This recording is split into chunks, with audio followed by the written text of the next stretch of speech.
আসসালামু আলাইকুম প্রিয় শিক্ষার্থীবৃন্দ, আশা করি সবাই ভালো আছো। আমরা 13.2 এর অঙ্কগুলো ধারাবাহিকভাবে করাচ্ছি। আজকে আমরা তোমার 13.2 এর যে সৃজনশীল নাম্বার যে 23 নাম্বার যে অঙ্কটা আছে সেই 23 নাম্বার অঙ্কটা সমাধান করাবো। তোমরা সবাই একটু দেখবা, ভালো করে খেয়াল করে। এটা অনেকটা মানে অনেকটা না, ধরো তোমার 90% অঙ্কটার একদম আমরা যে 8 নাম্বার যে অঙ্কটা করিয়েছি, আমাদের যে মেইন বইয়ের যে 8 নাম্বার অঙ্কটা, 8 নাম্বার অঙ্কটার মতো একদম ওইভাবেই আমরা অঙ্কটা করব। যেই সিস্টেমে আমরা আগের অঙ্কটা করিয়েছি এটাও সেম ওইভাবেই করব। তো দেখো, এখানে একটি গুণোত্তর ধারার প্রথম পদ এটা প্রথম পদ, সাধারণ অনুপাত দেওয়া আছে আর গুণোত্তর ধারার চতুর্থ পদ বলছে কত -2 এবং নবম পদ কত 8√2, এটা নবম পদ, এগুলো দেওয়া আছে। তো এখন আমাদের বের করতে, এখন প্রথম ক নাম্বার প্রশ্ন ছিল উপরিউক্ত তথ্যগুলোকে দুটি সমীকরণের মাধ্যমে প্রকাশ করে। এই যে তথ্যগুলো দেওয়া আছে এই তথ্যগুলোকে কি করতে বলছে? সমীকরণের মাধ্যমে প্রকাশ করতে বলছে। তাহলে দেখো এখানে প্রথম পদ কত? প্রথম পদ তারপর সাধারণ অনুপাত কত? সাধারণ অনুপাত = r। এখন দেখো এখানে চতুর্থ পদ 4 নাম্বার পদটা দেওয়া আছে আমাদের কত? -2। তাহলে খেয়াল করো, তোমার প্রথম শর্ত মতে চতুর্থ পদ, চতুর্থ পদের সূত্র কি? ar4 - 1 কত? -2। ar4 - 1 2। তাহলে এখান থেকে আমি বলতে পারি ar3 -2। এটা আমাদের 1 নাম্বার সমীকরণ। আবার দ্বিতীয় শর্ত মতে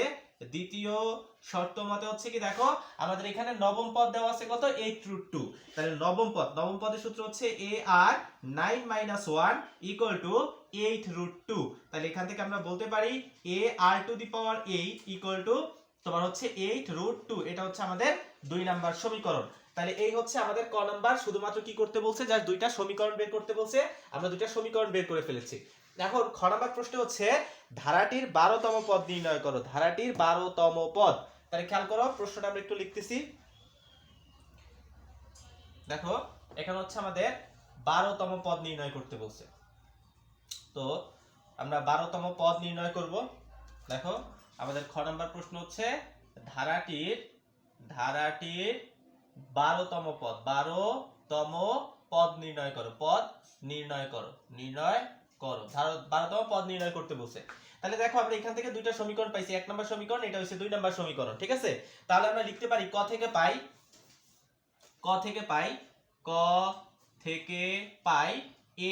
ar3 -2। এটা আমাদের 1 নাম্বার সমীকরণ। আরেকটা পাইছিলাম ar8 8√2। এটা আমাদের 2 নাম্বার সমীকরণ।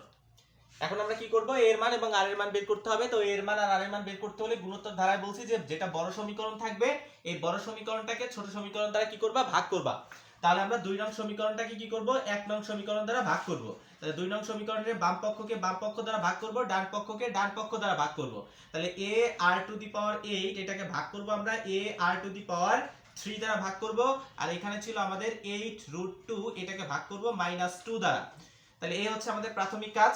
দেখো এর সাথে এ কাটা যাবে, তাহলে এখানে কি থাকবে? r8, নিচে r3।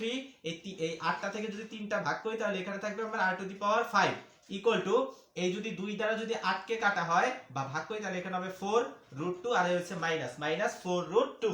এখন এখানে দেখো এখানে আছে আমার r5 দেখো এই যে একটা 4 আছে, হ্যাঁ, একটা 4 কে আমরা লিখতে পারি 2 গুণ 2 = 4 হয়, আর √2। একটা 2 এর পরিবর্তে আমরা দুইটা √2 লিখতে পারি। তাহলে দুইটার পরিবর্তে কয়টা লিখতে পারবো? 4টা লিখতে পারবো। আর এই আছে একটা, তাহলে টোটাল হলো কয়টা? 5টা। তাহলে আমাদের এই যে 4√2 এটার পরিবর্তে আমরা লিখতে পারি -√2 এর পাওয়ার 5। এখন এই উপরে 5 বাদ দিব, অতএব এখান থেকে আমার আর এর মান চলে আসবে কত? -√2। তাহলে এখানে আমাদের আর এর মান অলরেডি চলে এসেছে -√2। আমরা আর এর মান এখন 1 নং সমীকরণে বসিয়ে দিব, তাহলে সেখান থেকে আমরা এর মানটা পেয়ে যাব। তো দেখো আর এর মান 1 নং এ বসাই, 1 নং সমীকরণে বসাই। 1 নং সমীকরণটা কি ছিল? ar3 -2, বা আমরা এখান থেকে এর মানটা আমরা বের করব ইনটু আর এর মান কত আমাদের? -√2 এর পাওয়ার 3 -2, বা এখানে a ইনটু মাইনাসের উপর পাওয়ার বেজোড়, এইজন্য রেজাল্ট আসবে -√2 এর পাওয়ার যদি আমরা 3 দেই তাহলে এখানে হবে 2√2 -2। এখান থেকে আমরা এটা রেখে দিব।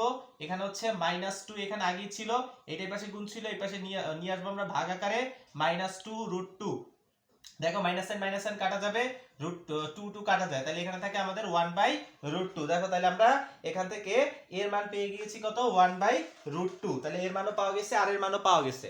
তাহলে এখন আমাকে বের করতে বলছে কত, ধারাটির 12তম পদ নির্ণয় করতে বলছে।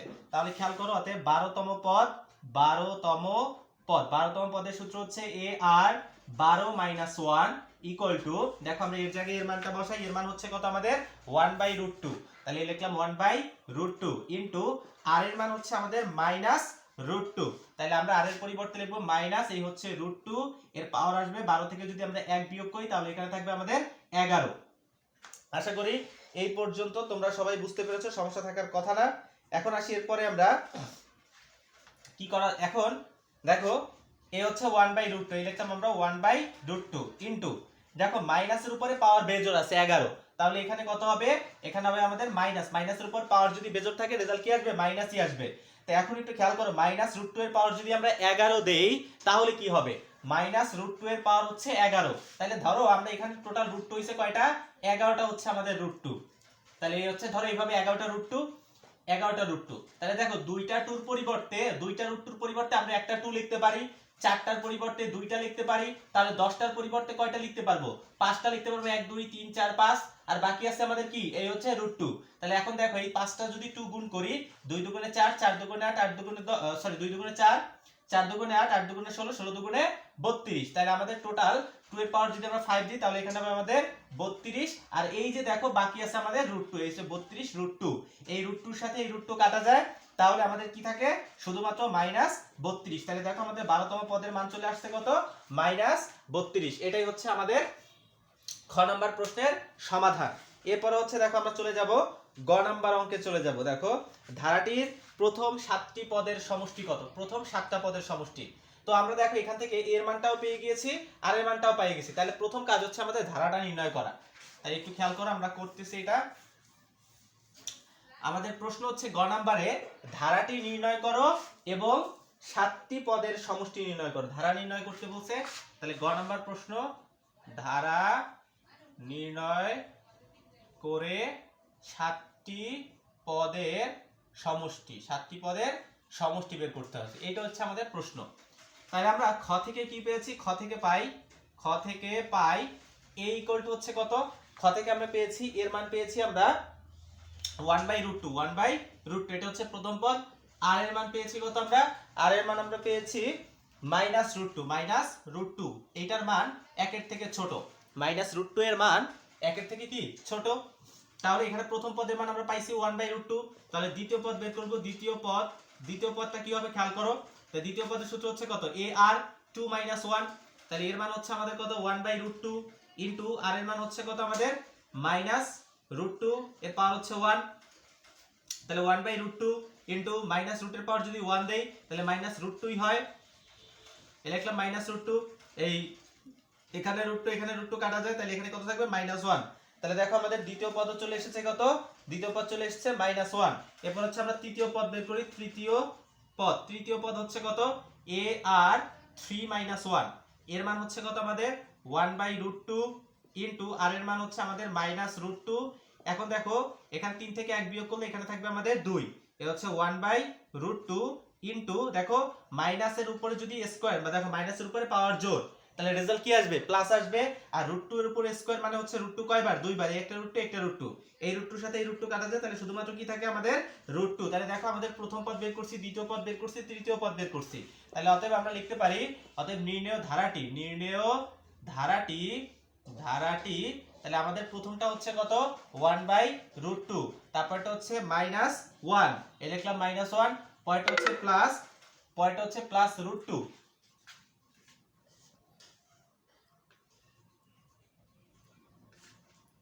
দেখো পরেরটা হচ্ছে +√2, পরেরটা আসবে মাইনাস ডট ডট এই দিয়ে দিলাম, এটা হচ্ছে আমাদের নির্ণেয় ধারাটি।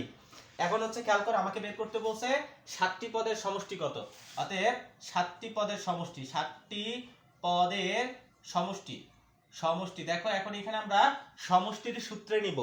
তাহলে যেহেতু এখানে আর এর মান 1 এর থেকে ছোট এসেছে, সেহেতু আমাদের সূত্র হবে a * 1 - r to the power n এর জায়গায় আমরা লিখব 7 / 1 - r, এই হচ্ছে আমাদের সূত্র। তো এখন আমরা এখানে কাজ হচ্ছে আমাদের মানগুলো বসানো, আমরা মানগুলো বসাই। এর মানটা হচ্ছে কত 1/√2 5 ব্র্যাকেট 1 মাইনাস আর এর মান হচ্ছে আমাদের -√2 এর পাওয়ার হচ্ছে 7। এই হচ্ছে আমাদের মানগুলো বসানো শেষ। এই হচ্ছে 1 মাইনাস আর এর মান হচ্ছে কত আমাদের -√2। এই জায়গায় হচ্ছে আমরা আর এর মানটা বসিয়ে দিলাম। দেখো এখন আমরা এখানে যদি 1 মাইনাস মাইনাস এখানে হবে প্লাস, এই হচ্ছে √2 1 প্লাস √2।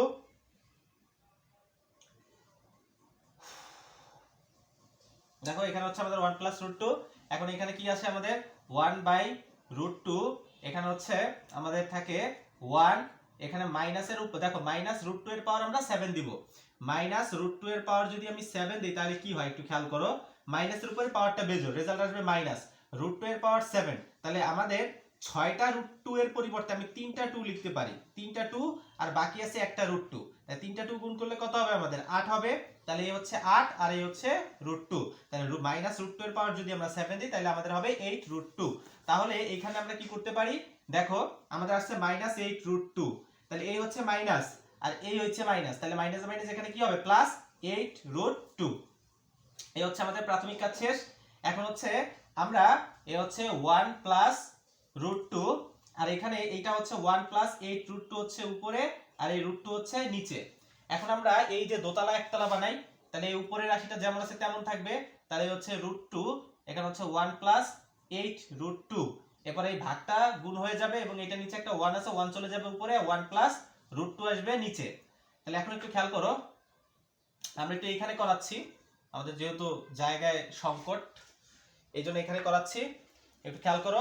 এখানের পরে আমরা এই লাইনে চলে গেলাম। এখন এখানে হচ্ছে দেখো এই √2 আর এই 1 প্লাস √2 যদি গুণ করি তাহলে এখানে হবে √2 ইনটু 1 প্লাস এই হচ্ছে √2 1 প্লাস √2।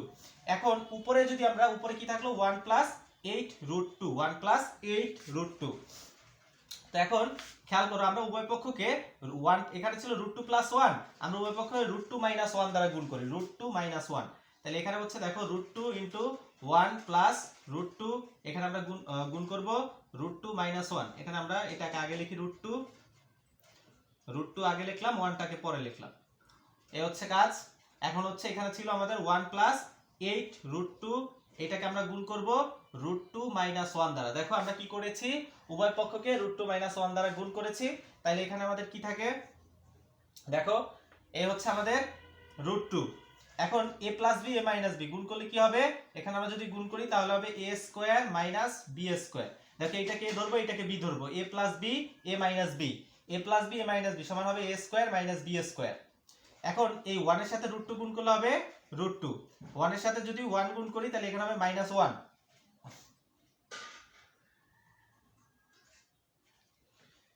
-1। দেখো 8√2 এর সাথে যদি 2 গুণ করি তাহলে এখানে হবে প্লাস, এই হচ্ছে 8, √2 আর √2 গুণ করলে হবে 2, তাহলে এখানে হবে 16। 8√2 এর সাথে 2 গুণ করলে দেখো আমরা যদি 8√2 ইনটু এর সাথে যদি আবার √2 গুণ করি, উপরে করতে হবে, দেখো 8√2 এটার সাথে যদি আবার আমরা √2 গুণ করি, একটা √2 একটা √2 দুইটা √2 এর পরিবর্তে হয় একটা 2, 2 এর সাথে 8 গুণ করলে হবে কত 8 দুগুণে 16। তাহলে এই জন্য আমাদের এইখানে কি ছিল, এই যে তোমার এই 8√2 আর √2 গুণ করলে হয় আমাদের 16। এই হচ্ছে প্লাসে মাইনাসে, এখানে হবে মাইনাস, 8√2 এর সাথে 1 গুণ করলে হবে 8√2। এই হচ্ছে আমাদের এখানে কাজ শেষ। এখন দেখো এখানে শুধুমাত্র থাকে আমাদের √2। এখন দেখি এই হচ্ছে আমাদের 16 থেকে যদি মাইনাসের 1 বাদ দেই তাহলে এখানে থাকবে আমাদের 15, আর হচ্ছে মাইনাসের 8টা √2 থেকে যদি প্লাসের একটা √2 বাদ দেই তাহলে এখানে থাকবে -7√2। এখানেই আমরা অ্যানসার লিখতে পারতাম। আমরা একটু আরেকটু কাজ করছি নিচে, দেখো এখন যদি আমরা উভয় পক্ষকে যদি √2 দ্বারা গুণ করি, এখানে আমরা √2 দ্বারা গুণ করলাম, তাহলে √2 ইনটু √2, আর এখানে আমরা এই √2টা এক্সট্রা আনলাম, তাহলে এখানে হচ্ছে 15 মাইনাস 7√2। তাহলে এখান থেকে আমরা কি করতে পারি, এই √2 আর √2 গুণ করলে হবে,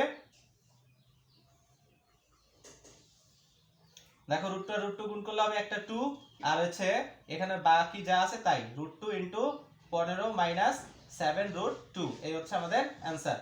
দেখো জায়গা স্বল্পতার জন্য আমরা একটু এখান থেকে প্রথমে এখানে আসছি, তারপর আবার এখানে ব্যাক করতে হইছে, এখান থেকে আইসা এদিকে চলে গেছি। তাহলে এই হচ্ছে আমাদের অ্যানসার। আশা করি তোমরা সবাই বুঝতে পেরেছো। ইচ্ছা করলে এখান থেকে গুণ করে দিতে পারো, 15 এর সাথে √2 গুণ করলে হবে 15√2, আর এটার সাথে এটা গুণ করলে হবে 14। তাহলে এই হচ্ছে আমাদের অ্যানসার। এই হচ্ছে আমাদের 13 নম্বর সৃজনশীল। আশা করি তোমরা বুঝতে পেরেছো। যদি কেউ বুঝতে না পারো অবশ্যই আমাকে কমেন্টে জানাবে। ধন্যবাদ সকলকে।